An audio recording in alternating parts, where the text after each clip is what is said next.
യൂറോപ്പിന്റെ undersea infrastructure ഭീഷണിയിൽ.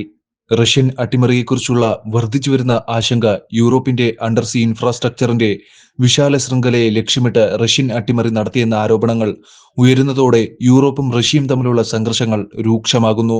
Gas, വൈദ്യുതി transmission ലൈനുകൾക്കും ആശയവിനിമയ കേബിളുകൾക്കും നേരെയുള്ള ആക്രമണങ്ങൾ ഈ നിർണായക സംവിധാനങ്ങളുടെ ഊർജ്ജ ബില്ലുകളിൽ 10% വർധനവിന് കാരണമായി. സൈബർ ആക്രമണങ്ങൾ, തീവയ്പ്, തെറ്റായ വിവരങ്ങൾ പ്രചരിപ്പിക്കൽ എന്നിവയുൾപ്പെടെ ഹൈബ്രിഡ് ഏറെയാണ്. യൂറോപ്യൻ കടലുകൾ താരതമ്യേന ആഴം കുറഞ്ഞതുമാണ്. ഇത് കപ്പലുകൾക്ക് നങ്കൂരമിടാനും തീരത്ത് അവയെ വലിച്ചിടാനും അനുവദിക്കുന്നു. ഇത് ആക്രമണങ്ങൾ കണ്ടെത്താനും അന്താരാഷ്ട്ര സമൂഹം ഒരുമിച്ച് പ്രവർത്തിക്കേണ്ടതുണ്ട്. യുക്രൈനിലെ സംഘർഷത്തിന് അവസാനമൊന്നും കാണാത്തതിനാൽ സഹകരണത്തിന്റെയും ജാഗ്രതയുടെയും ആവശ്യകത മുമ്പൊരിക്കലും ഇത്രയധികം അടിയന്തരമായി ഉണ്ടായിട്ടില്ല.